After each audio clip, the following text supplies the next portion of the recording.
Hello. Good morning. Welcome back to Bookeemonsters. My name is PK. It is Monday again. June. It is now June the 2nd. We're here to look at the new releases that have been published this week, and on Mondays we look at cozy mysteries. Hope you had a good weekend. It is currently raining here in Billings, Montana. It was a hot weekend and now it's raining. Good morning, Mary. Happy Monday. Another Monday has rolled around, and with it a new month. Happy June, indeed. All right, let's kick it off. Let's get going. Hope you had a good weekend, Mary.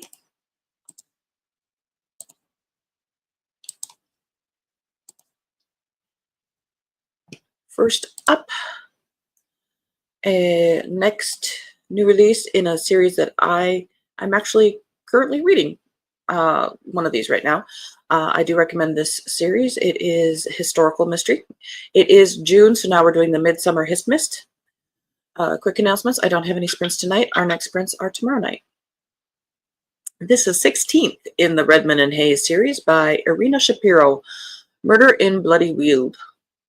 A few days before Daniel Hayes is to be married, he and Jason Redmond are drawn into society's sordid underbelly when the son of Essex's most violent crime boss is found dead in an ancient wood, and they must wade through a long list of suspects to determine who hunted down Tristan Carmichael and murdered him in a way that was surely a message to his powerful father. With members of the criminal organization infighting to gain control, Jason and Daniel must solve the case before there are more casualties, including Daniel's wedding.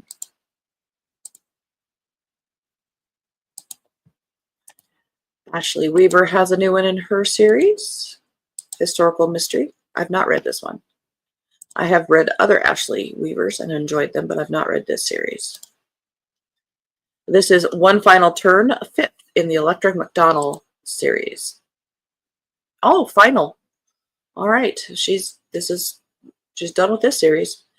Ellie MacDonald is about to embark on her most perilous mission yet, go to Lisbon, Portugal, to save her beloved cousin Toby, who has reportedly escaped from a German prisoner of war camp. Toby has been missing since the Battle of Dunkirk, and Ellie had all but lost hope in ever seeing him again until Major Ramsey, the British military intelligence officer she had been working closely with over the past few months, shared the news he'd intercepted.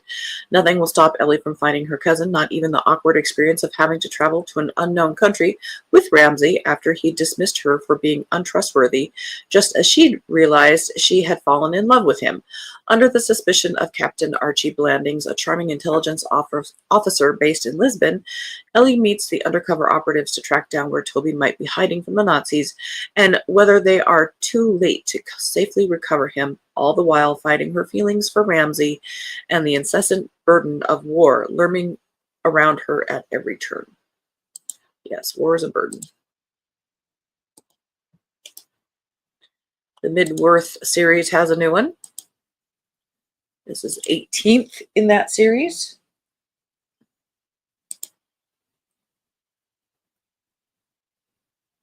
I needed to vet my whistle. In the Midworth Mysteries, Lost in the City of Light by Matthew Costello and Neil Richards. When Sir Harry is asked to go to Paris for a secret intelligence service meeting, he, of course, asks Kat to come along. After all, it's Paris in the summer and fun waits. But the getaway of deux quickly turns dangerous when Harry goes missing. Suddenly, with both their lives in danger, it's up to Kat to find out what's really going on. As the trail takes her from grand hotels to the late-night bars of Place Bergale, it soon becomes clear that treachery has a murderous price in the City of Light. Excuse me. Well, now I'm intrigued. I always love it when one of the main characters is in jeopardy. I don't know, it goes back to watching TV from the 60s and 70s. James West was always getting knocked out and tied up and put into contraptions. Body at the Bakery by Beth Dulgner, 10th in Nightmare, Arizona Paranormal Cozy Mystery Series. When a despised landlord is found dead inside Nightmare's popular bakery, Mama Dalton worries one of her friends is the prime suspect. She takes a cue from Olivia Kendrick's amateur sleuth success to dive into the case, bringing Olivia along with her into a world of old grudges, soured relationships, and secret back alley meetings. At the same time, an arsonist is at work in Nightmare, threatening the historic buildings that make the former Wild West town iconic. Olivia, Mama, and the supernatural staff at Nightmare Sanctuary Haunted House must team up to keep Nightmare safe by tracking down the guilty party. While trying to solve the murder and stop an arsonist, Olivia is also busy helping Damien Shackelford piece together the mystery of his long-lost mother. His father would probably help, but Baxter is in no state to talk. Damien's family is heading towards an unconventional reunion, whether he's ready for it or not. I don't know, just like I like an element from the previous book, I don't like characters named Mama. I don't know why. Unless it's City Spies and it's the guy ahead of it called Mother, but end of that row. Maybe it goes back to Carol Burnett. I never did like those characters. I appreciate their performances, but I never did like it. Mary says it's another beautiful day in her Virginia. Started at 43 and will be up to 76 and no humidity. Hooray! Wish our entire summer, I know it would be like this. Everyone would move to Virginia if that were the case. That is true. But you just don't tell anybody about it. Oh yes, James West. He could have come to my house. I love that show. Yes, in that blue suit that fits so well. I have a crush on him. Two Spinsters and a Thief by Eve Carrington. Fourth in the Two Spinsters and a Murder mystery series. Miss Louisa Margaretta Haddington is set on repairing her reputation in society. She's determined to make her first love, Isaac, regret his choice to marry another. Previously an indifferent hostess, she sets about giving a visiting duke the house party of his life, while making sure that his prized portrait is not stolen. The duke's portraits have been going missing, and he hopes that the Haddingtons' mansion in Derbyshire will provide both scenery and security. But Wycliffe Castle is not as safe as it seems, at least not for one of its visitors. Miss Judith Sinclair, entertaining a marriage proposal that could break up her family, tries not to take on Louisa Margaretta's troubles, and Louisa Margaretta's mother, blaming Judith for her daughter's foul mood, no longer welcomes the pious young woman as a guest. But when a murder throws the house party into disarray, the local magistrate suspects both young ladies. Soon, the two friends must find a way to save their reputations and their lives. And with Louisa Margaretta's troubled recklessness and Judith's natural reticence, saving their hearts will be nearly as difficult.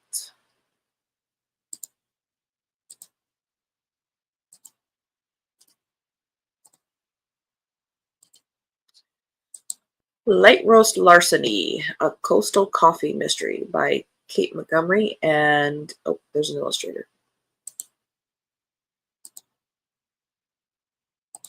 Kim says, good morning. Good morning, Kim. How you doing? Hope you had a good weekend. Cece Larkin wasn't planning to become an amateur sleuth. She just wanted to figure out her next chapter after an unexpected layoff. Now her days are filled with mystery novels, misadventures, and cooking for her husband, and walks with her two tiny but mighty dogs under the Florida sun. She's built a strong community with the retirees surrounding her, and she's fiercely protective of her friends. When a string of odd petty thefts starts rattling her coastal community, Cece can't help but get curious. Why would someone steal trinkets and items easily missed? It doesn't add up, and Cece's determined to find out why. With the help of a sharp-witted local police officer and fueled by iced coffee and intuition, Cece follows the trail of clues through her tight-knit neighborhood and sandy side streets. But the deeper she digs, the stranger and more dangerous the mystery becomes.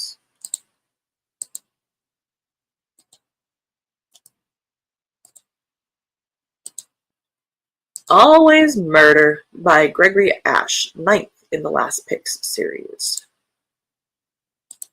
Kim says, it was okay, haven't felt too good. Oh, honey, I'm so sorry. Mary says, hi, Kim, glad you can make it this morning.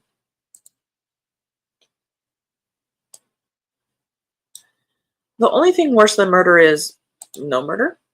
It's Christmas time, and Dashiell Dawson Dane just Dash, is looking forward to a quiet holiday season. No unexpected visitors, no relationship drama, and absolutely no murders. But when his friend Millie asks for help, Dash says yes, because that's what friends do. Millie's brother, he learns, has been accused of stealing packages from his job as a delivery driver. Worse, he's been fired. You could just say fired for. So Millie's request is simple: clear her brother's name and, in the process, save Christmas. No small task, it turns out, as Dash faces a suspiciously hostile warehouse manager, stumbles onto a family of porch pirates, and somehow gets roped into the Knot family nativity pageant.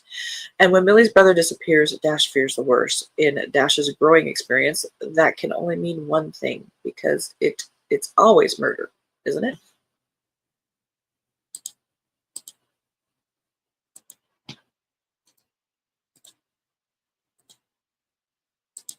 Cruise into Darkness by Dawn Brooks, 14th in Rachel Prince Mysteries.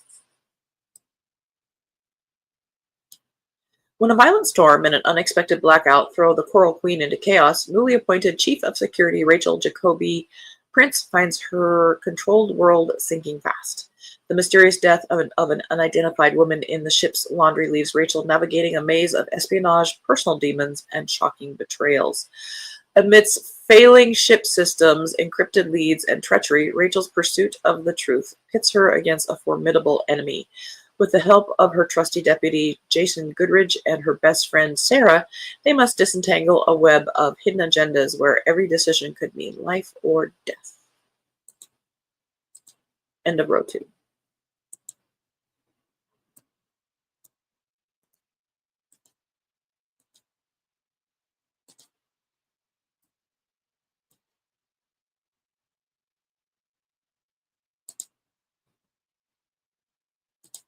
And Kim says, thanks, Mary. Alarm went off and fell back to sleep. Oh, that sounds lovely.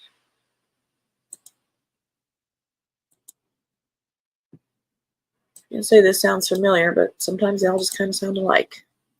Moonflowers and Murder by Corinne Winters, 10th in the Willowmere Cozy Mysteries.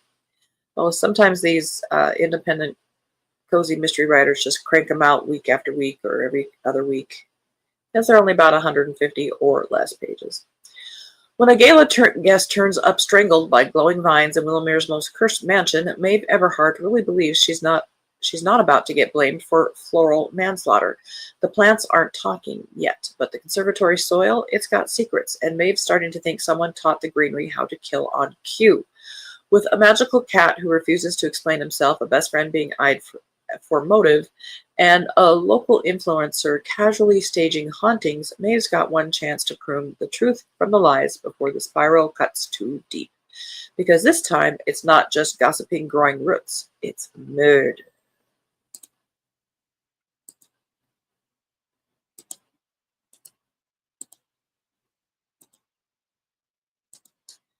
The Bordeaux Case by H.L. Marseille, first in the Vineyard Mysteries.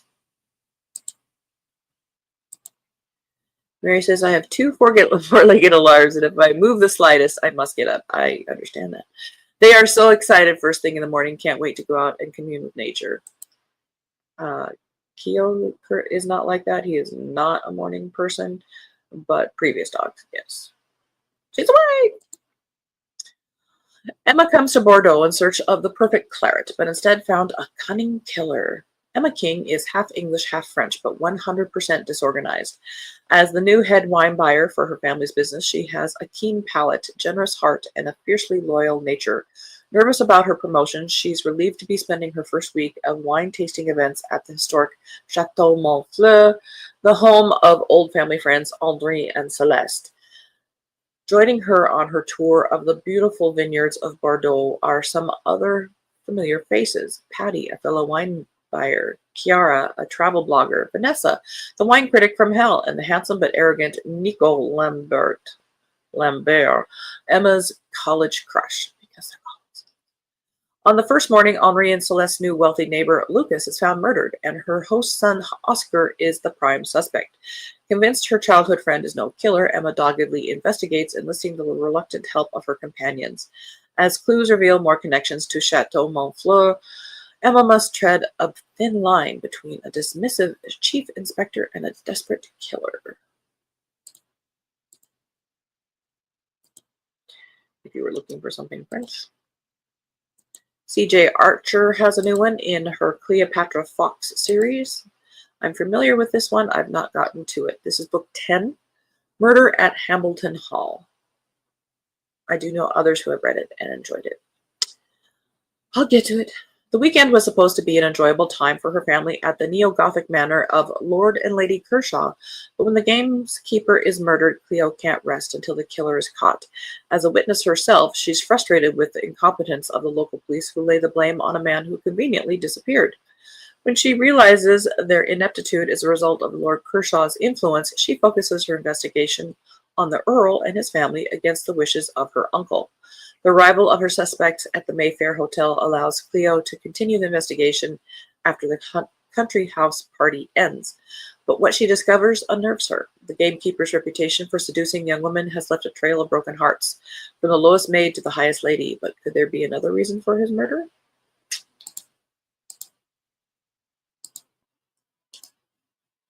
I'd say somebody just didn't like.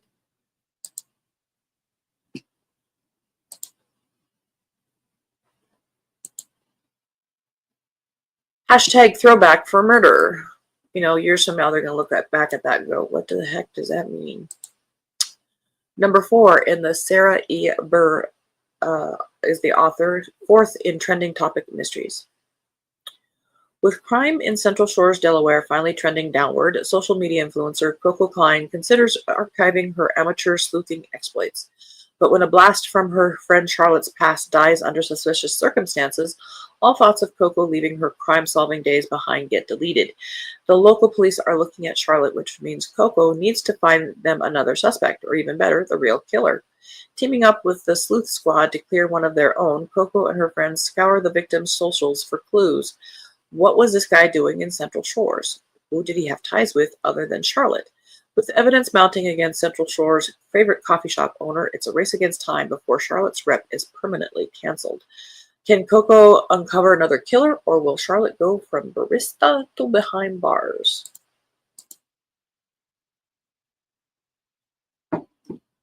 End of that row.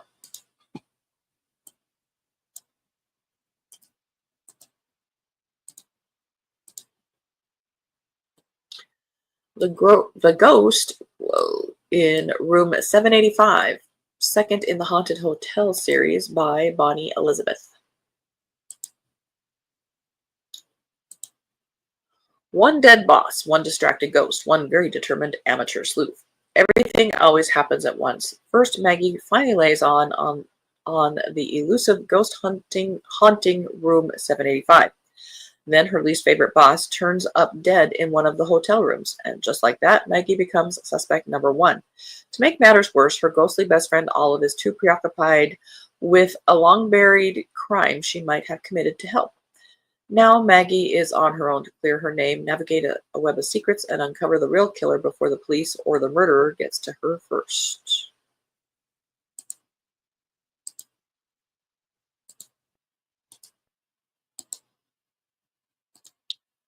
Once Bitten, Twice Dead, 11th in the Two Broomsticks, Gas and Grill Witch Cozy Mysteries by Amanda M. Lee. 10 years ago, teenagers Shauna and Eli Eaton disappeared. They were never found. That's about to change. On her way home from Hemlock Cove, Stormy Morgan finds 2 teenagers in the middle of the road. They can't possibly be the same teenagers, though, can they? Turns out they are, but they haven't aged a day. Nobody understands how the teenagers are back. The teenagers don't know where they've been. To them, no time has passed. The last thing they remember is that they were supposed to have summer visitation with their father. What happened after that, though? Stormy is on the hunt for answers. She wants to help 2 traumatized children. Well, they're teenagers. First, she has to find their parents and what a story they have to tell. It was one they didn't think anybody would believe. Now there's no choice. Shadow Hills is the sort of place where magic comes alive. Sometimes the magic isn't of the nice variety. Stormy is determined to solve an old case. What if that means a whole new pile of problems, however? Things are about to get out of control in Shadow Hills. Will anybody survive to see the other side? Interesting concept for a cozy mystery. Yipped in the Yams by Dale Mayer, second in the Lovely Lethal Gardens Rewind. When the captain suggests that Doreen might want to break her boredom spell by looking into an old case, she jumps at the chance. Anything new is always great, and anything that the captain gives her means she has his permission, which gives her a lot of leeway in getting the information she needs. However, when she realizes the case is about the long-forgotten and unidentified bones of a baby, she knows that this case will hurt in so many ways. Still, the thought of this case remaining unsolved for so many years makes her all that more determined to solve it. However, the more digging she does, the more people try to clamp down on talking to her as she learns that family members of that little girl are still alive. No one is willing to talk except one, who dies the morning after. When her case dovetails with another case and an old big business local family, the gloves are off, and Doreen wades into the mix as always.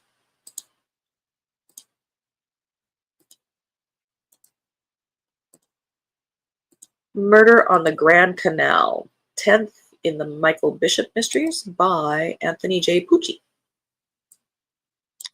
Veteran English teacher Michael Bishop makes the difficult decision to retire and invites a former student and current love interest, Marianne, on a dream vacation to Venice, Italy, where the dream soon turns into a nightmare. In rapid succession, Marianne's emerald ring with sentimental value is stolen, an exquisite Murano glass necklace is stolen, and one of the guests on their tour is found murdered in his hotel room. When Marianne's ring is found in the dead man's safe, the incompetent polizia assume that she and Michael are guilty. How? Bishop suspects that the three events are connected, but how? Even more disturbing, he's convinced that one of the other guests is likely responsible, but which one? As if trouble in Venice isn't enough, Bishop learns that Lieutenant Jim Sheehy, the boyfriend of Marianne's daughter Lulu, has been shot. Details are sketchy, but his version of the events doesn't add up, and Lulu doesn't want to discuss it. Who is he trying to protect? And that is all we have time for today. Everybody remember where we parked? We parked in Venice. All right, so tomorrow we'll be looking at crime fiction and thrillers, the darker side of crime. No sprints tonight. I have them on my channel tomorrow night at 8 p.m. Eastern. Hope you have a very good day. Thank you guys for watching. I appreciate you so much. And Kim says, have a good day. You too, sweetie. Feel better. Mary says, wow, that was fast this morning. Many thanks, and have a great day, everyone. Absolutely, Mary. Enjoy your fabulous weather. Kim says it's on stormy tonight. All right. Thank you. All right. Have a good Monday. And as the banner says, the wrong thing. There we go. Don't be a bookworm, be a bookie monster. Nom nom nom. Have a good day and God bless.